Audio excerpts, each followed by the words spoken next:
Okay, time for box perspectives. So why draw box perspectives? These are the fundamental drawings for freehand drawing. So these are going to also help you develop your spatial vision. And you need to understand this if you want to start drawing stuff like this, which is quite advanced, and it kind of transcends the box. Okay, these are organic architecture sketches. Okay, so what are box perspectives? Imagine this, you've got a horizon line with two perspective points which are asymmetrical, and then obviously there's going to be three different positions relating to that horizon line.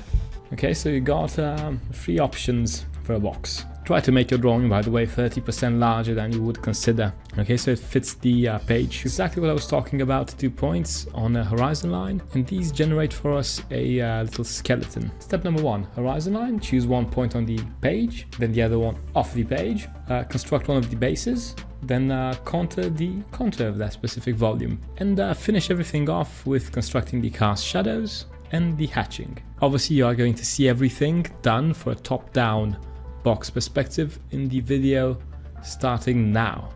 Top-down box, horizon line first. Okay, nice horizon line. 2 perspective points. Let's call them P1 for P1 is from perspective point 1 or point 1 and P2. And then we start intersecting 2 lines. Almost randomly. Doesn't matter, right? It just matters that it's not symmetrical. It's somewhat to the side. Then we start intersecting 2 more lines, and then what do we get? We get like the top of our little box. Well, we obviously draw in construction lines, and now this is a contour line.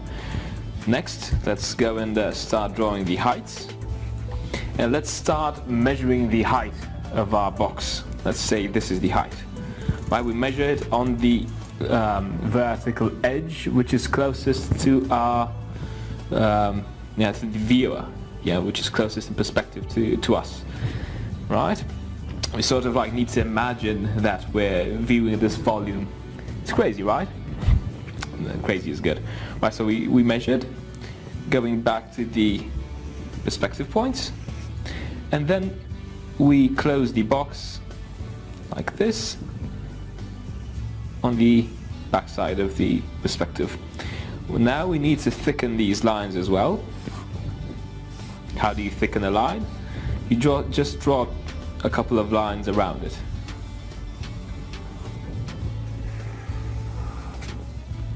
Okay, it doesn't matter that it's not perfect.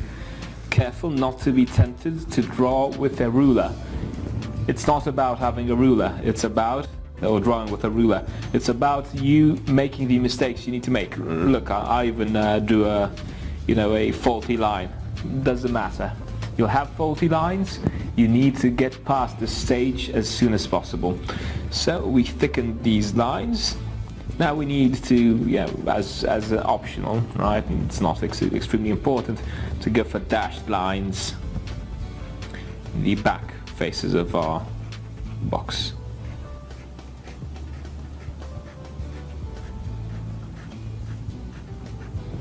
Good. Cool, so now we need to go for hatching. So, what are we hatching? Because there's principles behind everything. You don't just draw something like you need to imagine that you see this in front of you like it's a physical object. But drawing isn't about your ability to look at physical objects and copy them on paper. It's your ability to go, see a physical object, decompose it, not break it down, in your mind using these principles, like intellectually break it down and then represent it on a piece of paper. That's because obviously this is how ideas work. You'll end up having to create stuff. So how would copying what you see ever help you create stuff? It won't. It's just counterproductive. It might be a good technical it could be a good technique later on to add a bit of variety to your drawing style, but that's later. Right, so going back, what will we'll be hatching? The shadowed face. I'll go on and quickly construct the cast shadow. Very thick lines. you'll guesstimate this, right? We've got a separate lesson on constructor shadows later. Let's say this is the constructor shadow. Okay, so what do we need to hatch? First off, we need to add a border to our page.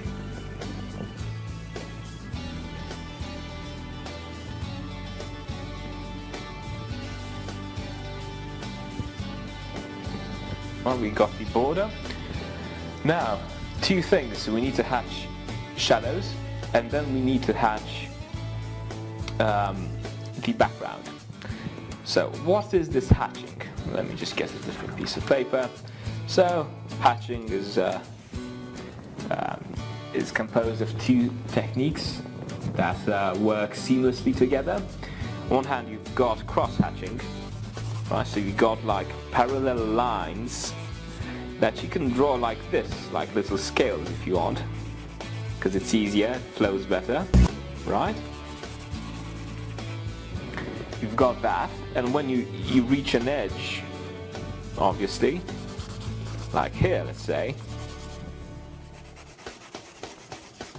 when you reach an edge, you really need to squint your eyes. You know, when you squint your eyes, it's like blurry. I would go and, you know, use the camera to blur this out, but yeah, you need to do it by yourself for now. Right? You squint your eyes and you see that there's these white spots left. Well, you need to start from the vertical edge with smudged hatching, right? This type of hatching isn't good for covering large surfaces, but it's very good for giving clarity to your work, right? Clarity is very important. Obviously, all the time we're hatching, we're adding gradients. So there's the constant gradient rule, right? That means you literally have gradients all the time. There's no flat surfaces in drawing. There's no flat surfaces. There's always something like this. You start darker, go lighter, maybe go darker again, because this focuses on perspective and on spatial depth. This creates an optical illusion and, you know, denies perspective, which is the fundamental of architectural drawing, spatial depth and perspective. Right, so we got a little gradient starting from here. Obviously, I know, you're going, this, I make it look easy. It's going to be easy for you too, trust me. It's just a matter of getting the practice sorted. Right, we got a little gradient starting from here. It goes like this.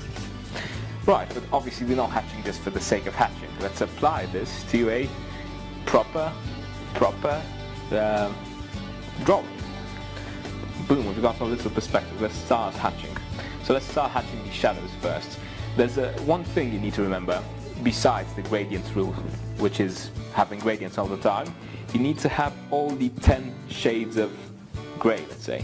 So if this is 0, like white, this is 10. Yeah, pitch black, as dark as possible. Right? That dark, that it reflects. You know, you look at it and it's reflecting. Okay, let's start hatching. So this is 10 and this is 0. This obviously here is going to be a 0 because it's directly hit by light. This could be a 1, but we'll not bother for that. We'll not bother with that for now. This could be a 10 here and a 7 here. This could be a 6 here and a 5 here. You get the idea. Gradients. So let's start from here. Long streaks of hatching. Don't go for small streaks. 4 centimeter cross hatching dashes, right? And here,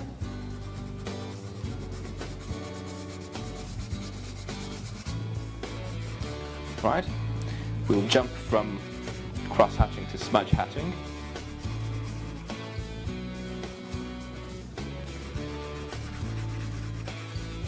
Smudge this edge over here. Again, because the closer an object is, the darker shade it is.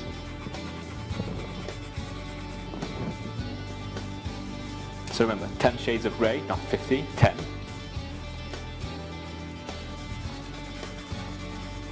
You can squint your eyes to see how well this goes. Right, obviously these two greys are starting to compete. They're the same intensity, so this needs to get darker here. Right, again, smudged hatching. There are going to be more styles of hatching, but the most universal soldier of the lot is discomposed hatching with smudged and cross hatching, working in tandem as a team. The Wonder Team. Right, let's get this going here. Okay, so what's the next level after this? Well, I really recommend you learn constructed perspective. I also want you to learn how to apply these principles in very complex sketches. Try Renaissance, for instance. You know, that's kind of complex. And then maybe move on to constructed perspectives again. Then maybe move on to more advanced constructive perspectives. So here are a couple more examples. These are interior perspectives on the left. This is a complex office building on the right, and obviously on the left more perspectives, on the right more organic sketches. These are quite large, by the way. This is a 50 by 70 centimeter page, so you quite have a couple of sketching to do. Okay, so if you've got any questions, just hit me up in the comment box below. I will obviously link this full lesson so you can access it at your own leisure. Let's rock architectural drawings. Talk to you soon.